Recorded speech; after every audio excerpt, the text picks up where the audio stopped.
The following is a world-class Bullshitters exclusive. So I had fully intended to take off the last few days of the year, but then I saw Wonder Woman 84 and fuck it, I'm back. DC spent the last 7 years trying to establish their identity on the big screen. They're dark, they're gritty, they're realistic, they're silly, they're needlessly violent. And that's just Man of Steel. Most, and rightly so, had written off DC's rebooted on-screen universe after a series of false starts and misfires. But one film, Wonder Woman, gave the fans hope. Hope that DC would be entering a new era of quality filmmaking. Wonder Woman was the film that made us believe that DC had a bright future. Wonder Woman 84 is the film that kills that belief. A film like Wonder Woman 84 is hard to talk about because I don't know where to start. Was it bad? Yes. Was it terrible? At times. Is it worth watching? Not really. Unless you're into wasting 2 hours on morally inconsistent crap. Wonder Woman 84 is the perfect 2020 film. It doesn't know who it wants to be. The film is a direct sequel to 2017's Wonder Woman, which is great. It needs to be that, but it doesn't feel like a direct continuation of what came before. Wonder Woman 84's biggest crime is that, tonally, it doesn't even feel like it's part of the same franchise. Wonder Woman 84 feels like a Superman movie. It's weird, it's got that light, fun tone of the Donner era. It's only a few moments or so, but those moments include a learning to fly montage ripped directly from Superman Returns. She flies now? Nope, not even gonna make that joke. Fuck that movie. The absolute single biggest problem with Wonder Woman 84 is that it's two separate films. Half of the film is a fairly compelling story of Maxwell Lord's desire for power and the damage his wish causes. And the other half is Wonder Woman being a morally ambiguous mess. Pedro Pascal's half, which includes Kristen Wiig, who's actually really good in this movie, is a lot of fun. It's about two people who get everything they desire and what they lose in the process. The film shines here because both characters are sympathetic. You can understand why they do what they do. You can wish for anything. Wouldn't you give yourself the thing you desire the most and not worry about the consequences? Yes, you would. So would I. Everybody would, and should, except Wonder Woman, the hero of our story. Wonder Woman is not a morally ambiguous character. She doesn't exist in the gray at all. She's supposed to be the constant.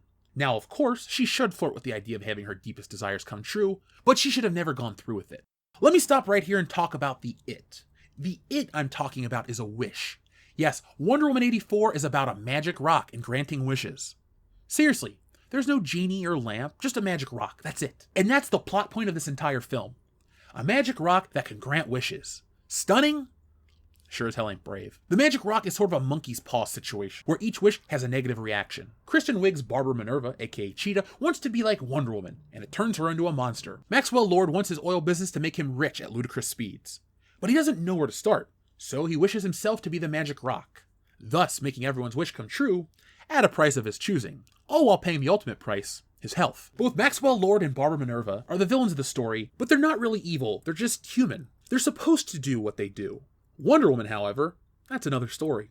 Wonder Woman's wish is to bring back Steve Trevor from the dead. Of course that's the only thing she wants. What's something Wonder Woman could be still dealing with almost 70 years later? Pining for the one guy she banged. Wonder Woman is the biggest problem in her own movie. For a hero, she causes more problems than good.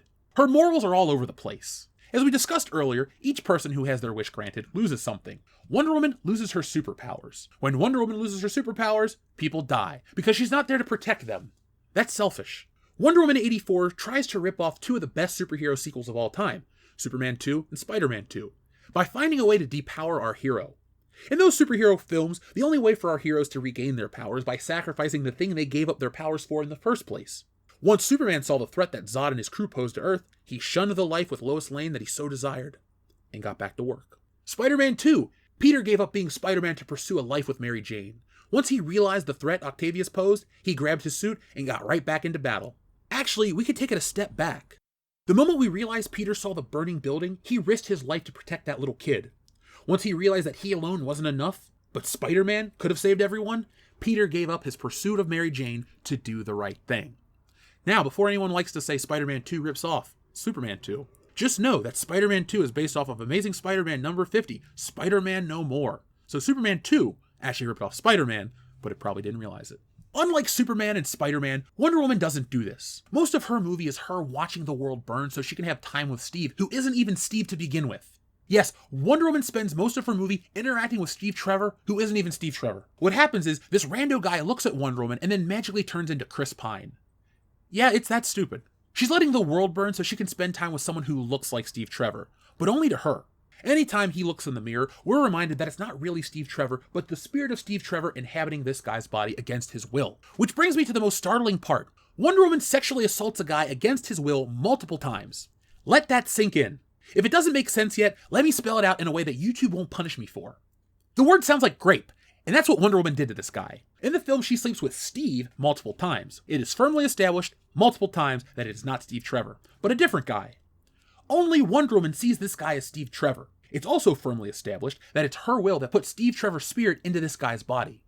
He did not consent. Steve Trevor was aware of what was going on, but the guy whose body it was not. Wonder Woman took over his body, fucked him, and then when the time was right, she just left him in a parking lot in the middle of a war zone. What a hero. And it gets weirder too.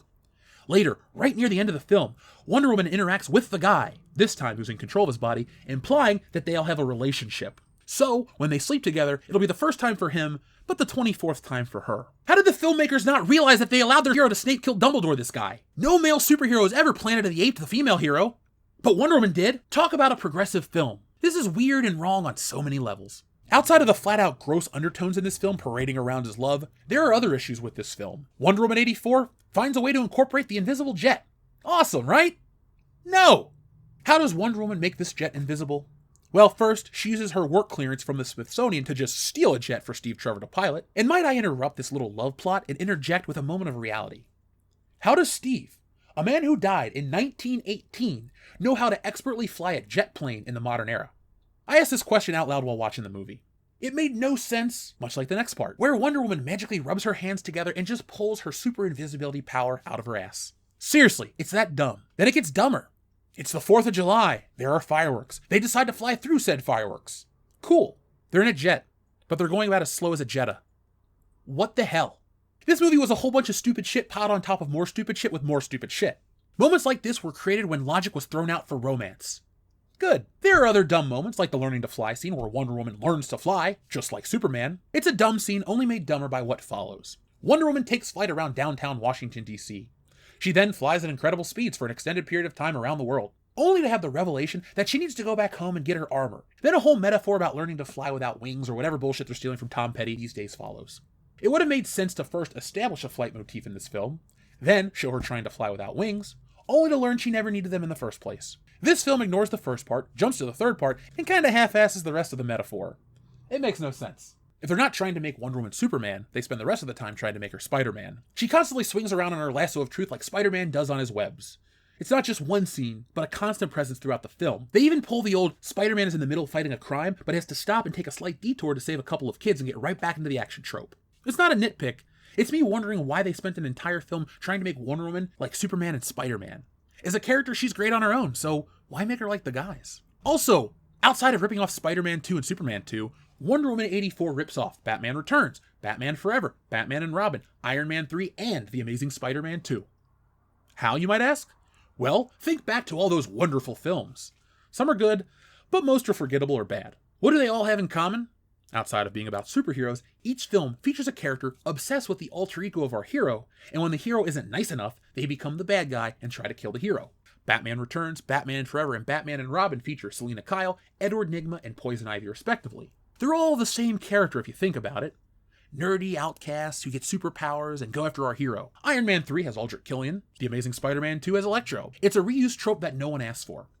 Often when looking at a list of the worst comic book films, these movies are commonly in the conversation for the worst of the worst.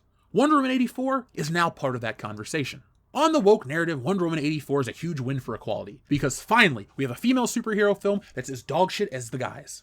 You'd argue Captain Marvel, and I'll agree, because I'm not retarded. But Wonder Woman 84 is a bad film on a different level. It's not mean-spirited or antagonistic, it's not a feminist film parading around as a superhero film, it's just bad because the people making it didn't take the time to work out the kinks or even write a decent script. Wonder Woman 84 doesn't get to hide behind any woke points or agenda, because it doesn't really have any, outside of asking us to accept that Wonder Woman raped a guy.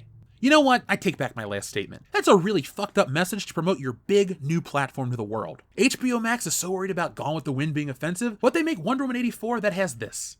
No matter the time of year Wonder Woman 84 came out in, no matter the public crisis, no matter the global pandemic, this movie was never going to succeed because it sucks. Ultimately, Wonder Woman 84 is a big dumb mess full of stupid concepts, bad plot, and garbage execution. Don't feel too bad for dunking on this movie.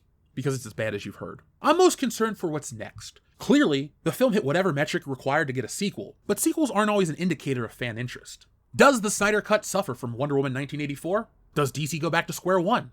Find out later. Same bullshit time, same bullshit channel.